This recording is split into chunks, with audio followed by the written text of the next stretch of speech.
The Dog Whisperer with Cesar Millan had a tremendous viewership while on the air, reaching 11 million US viewers every week. Many celebrities contacted Cesar to work with their dogs, and Millan even became caretaker of Daddy, the American pit bull terrier belonging to the rapper Redman. Daddy's temperament was one of Millan's key tools for convincing the public that all dogs were capable of impeccable behavior. Of course, that isn't true. Despite the show's popularity, here are some reasons you should never listen to the Dog Whisperer.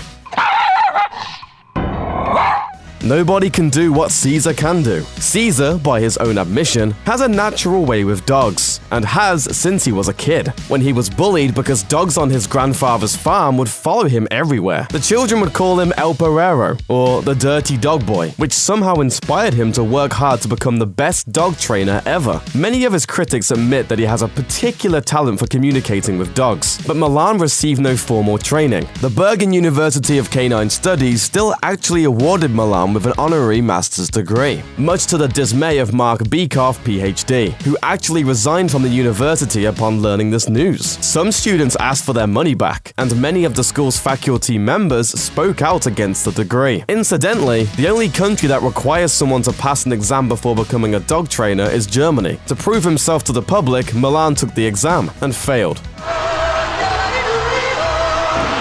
That's not to say that Cesar isn't good with dogs. He totally is. His methods just aren't the traditional, scientifically accepted ways of changing dog behavior. Don't try this at home. Want to whisper like Cesar? Too bad. Apparently, he's the only person who can safely use his own methods. At least that's what the network says, since they inserted a disclaimer at the start of every episode, as well as during episodes. So unless you can actually get Cesar out to your house to work with your dogs, don't even bother, as his methods are too dangerous to attempt yourself. Millan's show isn't instructional. On a purely legal level, it can't be. It's just reality TV. After all, the network deals with reality TV stunts the same way, and you don't take public safety tips from Alaska State Troopers. In other words, these tips are from the pros. Don't try this at home because your reality is not theirs.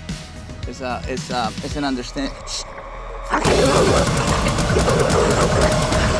His methods could be faulty. The foundation of the Dog Whisperer's training philosophy is based on the idea that in order to adjust your dog's behavior, you have to understand pack mentality. According to Cesar, all dogs are descended from wolves, and wolves exist in packs with alphas. In order to exert positive dominance over your dog, you have to be the pack leader or alpha. The thing is, that's not all true. Famous wolf researcher David Meach studied wolves in the wild and argues that they don't behave at all like wolves in captivity, where alpha behavior was initially observed. In Meach's research, wild wolves actually have a family structure, rather than an alpha-led structure. There quite simply is no alpha. Cesar might counter that dogs who live in homes with other dogs adopt a captive wolf's alpha mentality, and he might actually be right. However, not all dogs are part of multi-animal households. Plus, as certified consultant Pat Miller points out, even if the animal is susceptible to a pack mentality, it doesn't think you're a dog, so you aren't exactly eligible to be pack leader. You're just a giver of belly rubs. Rub my belly. Seriously, rub it. Vets don't like him either. Before Dog Whisperer even aired, animal behaviorist and board-certified graduate of the American College of Veterinary Behaviorists, Andrew Lushar, had quite a bit of criticism of Millan's techniques, even going so far as to call them cruel. He explains that the two major techniques used on the show are positive punishment and flooding. An example of positive punishment is tapping a dog's leg sharply when they exhibit a certain behavior. Flooding is when a dog is exposed to a negative situation and restricted from leaving the situation until they fail to react. According to Lushar, positive punishment could be flat-out abuse in the wrong hands. Flooding can cause major anxiety. Lushar likens it to locking an arachnophobe in a dark closet filled with spiders. Basically, my worst nightmare. Oh, I'm gonna kill every one of you.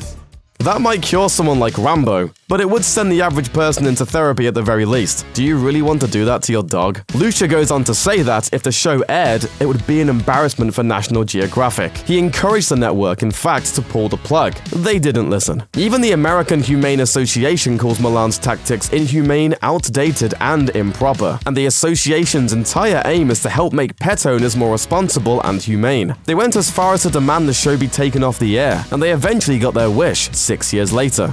He was under investigation for animal cruelty. Remember how Millan isn't actually a trained professional? There was one time when he took a dog that was trained to kill pigs and tried to make it not kill pigs. Well, he had a bit too much faith in his own abilities. Instead of reintroducing the dog to pigs slowly, or maybe dogs dressed up as pigs, or even just turning the dog off of bacon, Oh boy, nom, nom, nom, nom, nom, nom. It's bacon! Millan just let the dog run wild with a slab of juicy living pork dancing around. Luckily, his training worked perfectly and... Wait, no, of course it didn't work. The dog attacked a pig, nipping off part of an ear, and repeatedly charged the rest of the pigs until the dog could be subdued. Millan's producers decided to show the incident, and unsurprisingly, he was investigated for animal cruelty because despite pigs being delicious, you can't just let a dog attempt to eat a live one. He was eventually cleared of wrongdoing, and the owner of the pigs and the dog came to his defense. During the filming of Simon's rehabilitation, he did nip the ear of a large farm pig, and the ear began to bleed. However, the farm pig was not seriously injured, and within an hour of the incident, Simon and the pig were walking calmly and peacefully together. Good to know that pigs don't hold grudges. Sit! Sit! Sit! His show is deceptively edited. Because it's reality TV, the training on most of the dogs you see is heavily edited. So what's the big deal? The way the show is edited makes it seem like Cesar is just dominating the dog non-stop, which is incredibly bad for those at home who think constant smacking and yanking is how they should treat their poor pooch. You know how in a training montage you see dozens of different locations spread across a long range of time, depicting the training happening over the course of at least dozens of days? We're gonna need a montage. Ooh, it takes a montage. That's because if you tried to cram all of that training into one day, it'd be really bad for you. Same thing here. The training takes place over a much longer period of time, which is not apparent in a TV-friendly format. You and your dog can get hurt. A woman sued Cesar because she said a pit bull released too early from Cesar's dog psychology center attacked her. She suffered disfiguring wounds and now can't feel anything in her left hand. Cesar's center director released a statement saying that Cesar wasn't the one who trained the dog, and that the owner took the dog out of the center before he was ready. The dog, who was found to be a danger to the public a year before, ended up back in the center in quarantine, so apparently Cesar got another go at him. There are other stories of dogs developing terrible separation anxiety and a noise and storm phobias that didn't exist before being left at Cesar's center as well. So ultimately, you're better off leaving your beloved pooch with this lady than this guy. Well, if we make this coat, it would be as if I were wearing your dog. Woof, woof. Well, maybe not. Thanks for watching. Click the grunge icon to subscribe to our YouTube channel. Plus, check out all this cool stuff we know you'll love too.